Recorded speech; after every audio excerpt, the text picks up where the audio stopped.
Alright guys, so now that we understand the concept behind cracking a WPA password, let's go ahead and perform this attack and see if it actually works.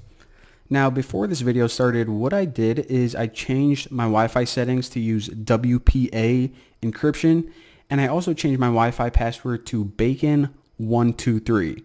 So if we get bacon123, then we'll know that this actually works. So my card is already in monitor mode, and just so I can actually target my own network and not everyone else's around me, what I want to do is I just want to run aerodump ng and WLAN 1mon, that's the card.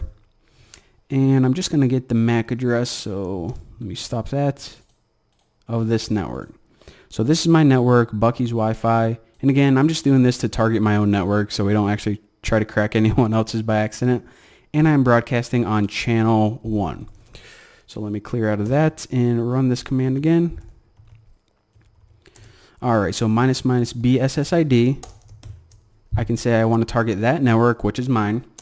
And I can also specify the channel so it's not listening on any other channel. And whenever I start capturing these packets, I actually want to save them. So to do that, write --right. And what file do you want to save them to? Well, I just want to save it to desktop, and I have a folder called captures, and you can name it anything you want. I'm just going to name my WPA sample, whatever, it looks good. So now whenever I run this, what this is going to do is it's going to start listening on this network, and then whenever we stop listening, it's going to write all of those results to WPA sample.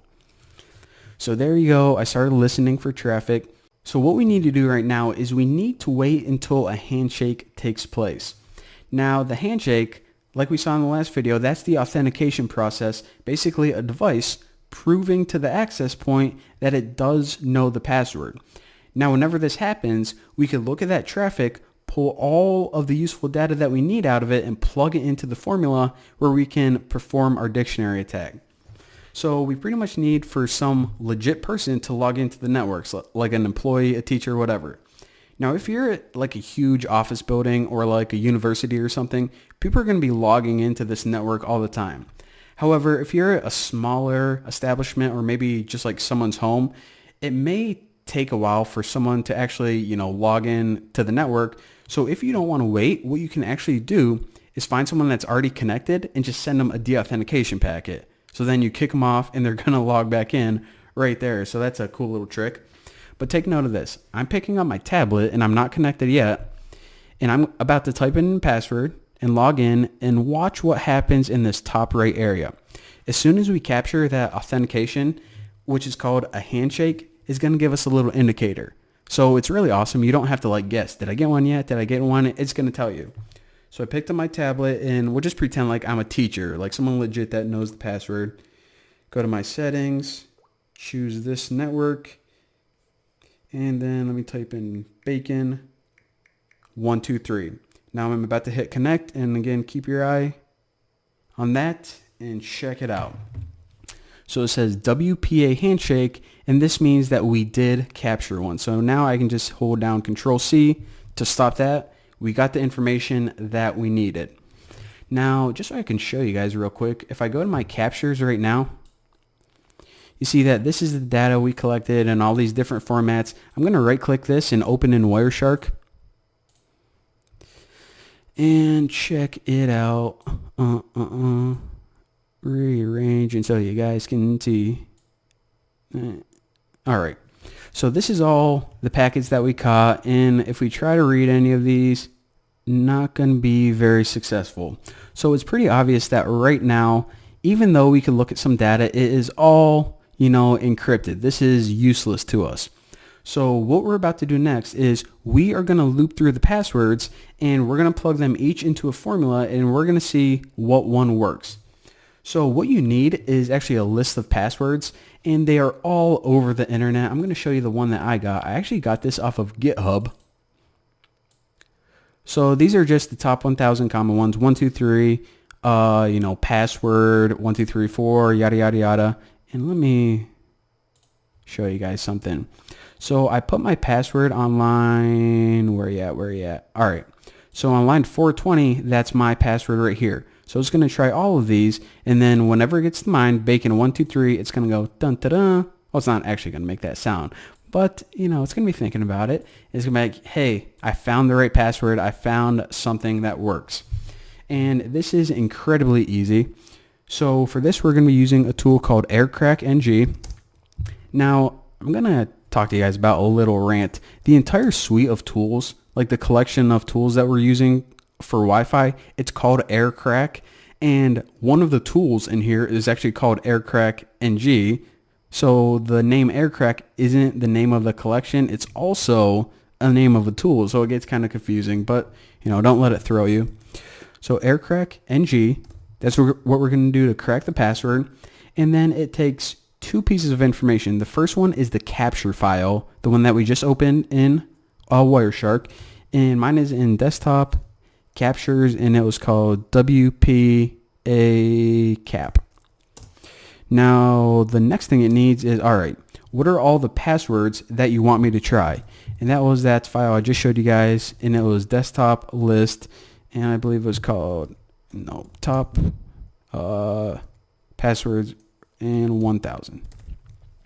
So again, in order to find the right password, all you need is a capture file that has the handshake in it and a list of possible passwords. Now I'm going to hit enter, and it's going to start looping through those. And how quick did that take? Like a second and a half maybe. And what it says is, okay, I found your key, bacon123. I mean, in a blink of an eye. And by the way, I just want to say that it doesn't usually take that quick. Sometimes people have like millions and millions of passwords. Sometimes it can take quite a long time. But I mean, this is a computer. It just ran through 400 potential options in, you know, like half a second. And I mean, if you ever looked at anyone's password on their Wi-Fi, they're usually not that complex like the majority of people. So that is how you perform that. Now, what I'm going to do now that we have the password is we now have all the pieces that we need. Not only can we log in to the network just using this password, but we can also start decrypting all of that information. So now let me move over to my captures file. And what we can do here is we can run a tool called AirDecapNG. And this is a tool that you use to actually decrypt those packets. So now that we have all the pieces, what we can do is we can start looking through these packets and decrypting them. Pretty awesome. So the formula takes a couple pieces, and we already have all of them. The first thing is, what's the name of the network? So it was Bucky's Wi-Fi. Simple enough. Now if you write -P, another piece that it needs is the password for that network. And we just figured that out. It was bacon123. And the last thing you need to give, of course, is a file that you want it to decrypt. So mine was WPA sample.cap. And check this out. So keep an eye on this, because what it's going to do is it's actually going to build a whole new file. But this is going to be with decrypted. So the file names are kind of similar. It's going to name it the same thing as this, but put a -DEC at the end. So keep your eye on this whenever I run this command. Going to hit enter. And you see that it generated a new file. Well, let me just open that up in Wireshark. Look at that. All right, so now check it out. So this was our starting point, all of the encrypted, packets over Wi-Fi. And what we did with that password is we pretty much use it to reverse engineer a key, and we now got some beautiful decrypted information that we can look through. So how beautiful is that? And that, ladies and gentlemen, is the basic theory behind WPA key recovery or password recovery, and also how you can crack a password if you don't know it, and also use that password to decrypt WPA packets. So there you go. Thank you guys for watching. I will see you next time.